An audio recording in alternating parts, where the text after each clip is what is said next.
8वीं कक्षा के सभी छात्रों का मैं स्वागत करती हूँ। आज हम उपयोजित लेखन में पत्र लेखन के बारे में अधिक जानकारी हासिल करेंगे।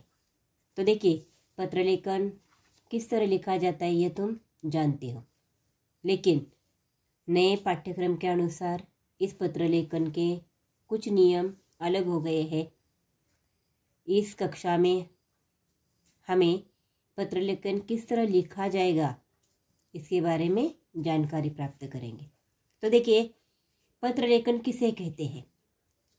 तो अपने विचारों, भावों को शब्दों के द्वारा लिखित रूप में अपेक्षित व्यक्ति तक पहुंचा देने वाला साधन यानी पत्र।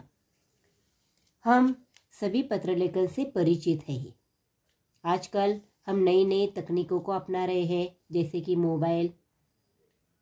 पत्र लेखन में भी आधुनिक तंत्रज्ञान तकनीकी का उपयोग करना समय की मांग है।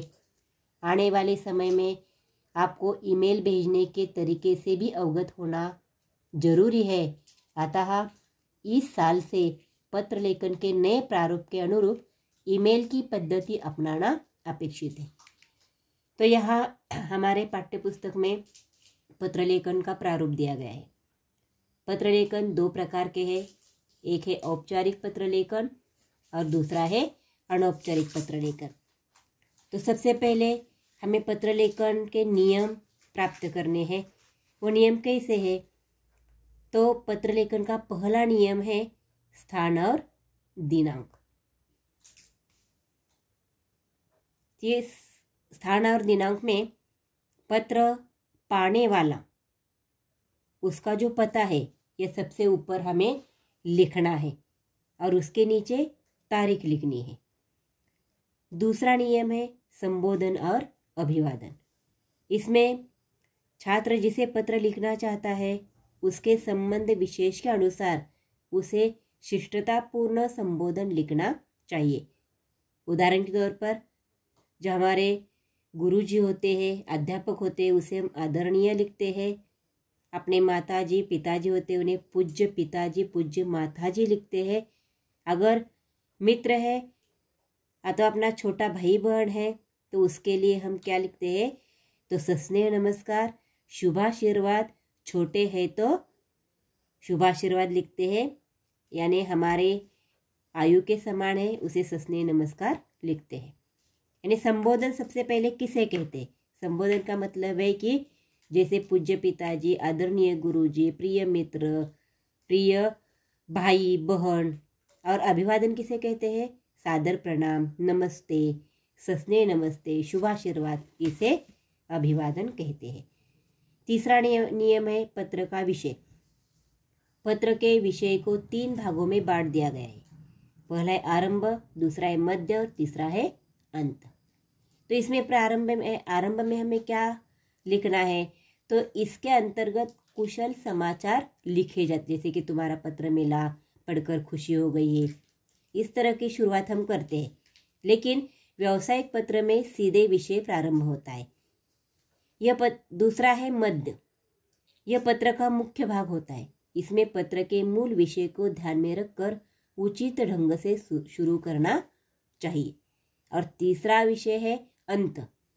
इस भाग में जिसे पत्र लिखा जाता है उसके परिवार या संबंधियों के प्रति कुशल क्षेम की अभिलाषा प्रकट की है, जैसे कि तुम्हारे परिवार में सब कुशल है क्या या कुशल होंगे, इस तरह का लेखन किया जाता है। अथवा पत्र पाने की इच्छा प्रकट की जाती है, जैसे कि मेरा पत्र मिला तो उसका जवाब तुरंत देना। और चौथा नियम है समाप्ति। बड़े शिष्ट ढंग से संबंधानुसार आपका शुभेच्छु, आपका आज्ञाकारी अथवा भवदीय। ये भवदीय कहाँ लिखा जाता है? तो व्यावसायिक पत्र होते हैं उसे भवदीय लिखा जाता है।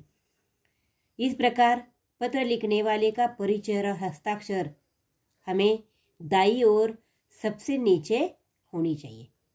जैसे कि परिचय का मतलब आपका आज्ञाकारी पुत्र, आपके आज्ञाकारी पुत्री, आपका भवदीय, इसे परिचय कहते। और नीचे हस्ताक्षर यानी कि नाम लिखना, जिसने पत्र लिखा है उसका नाम। तो देखिए, पत्र के दो प्रकार है। पहला है औपचारिक पत्र और दूसरा है अनौपचारिक पत्र।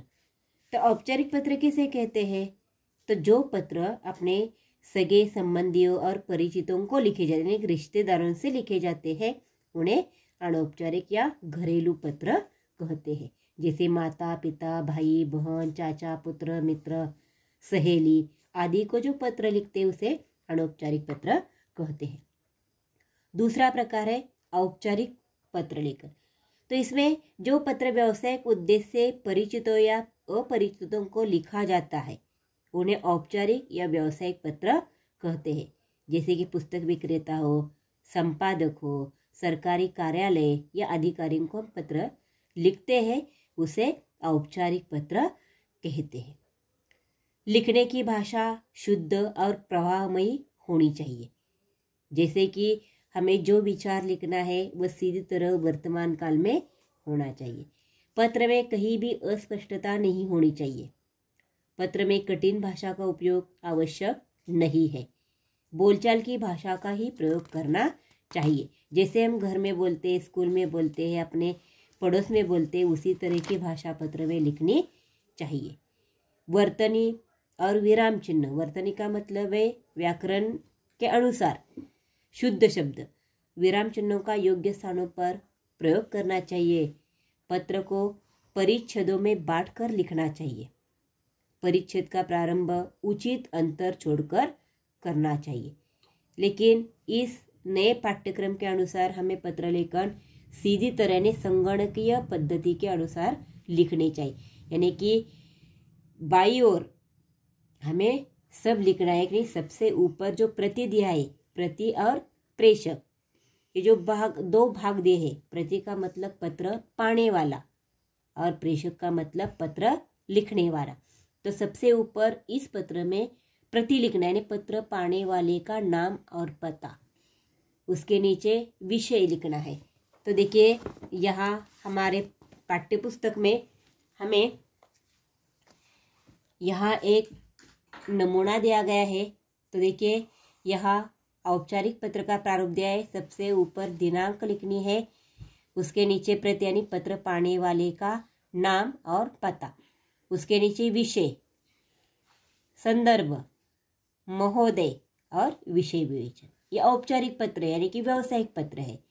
और उसके नीचे भवदीय, उसका नाम और पता, यानी कि जो पत्र लिखने वाला है उसका नाम और पता और उसका ईमेल आईडी।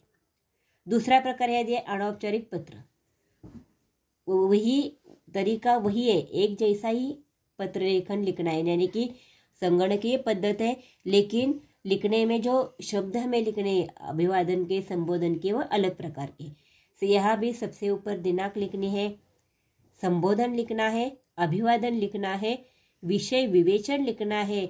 विषय विवेचन का मतलब तुम्हें क्या लिखना है, किस विषय पर पत्र दिया गया है, इसका उदाहरण यानी कि यहाँ हमें उसका उल्लेख करना चाहिए। और बाद में जो पत्र लिखने वाला है उसका नाम और पता और उसका ईमेल आईडी लिखना जरूरी है। तो यहाँ इस पत्र लेखन में इस तरह का पत्र हमें लिखना है। यहाँ पत्र पाने वाले का पता, लिफाफे पर हमेशा जैसे पत्र लिखा जाता है उसका पूरा नाम, पता लिखना जरूरी है। जैसा हमें हमारे पाठ्य पुस्तक में दिया है उसी तरह हमें पत्र लेखन करना चाहिए। तो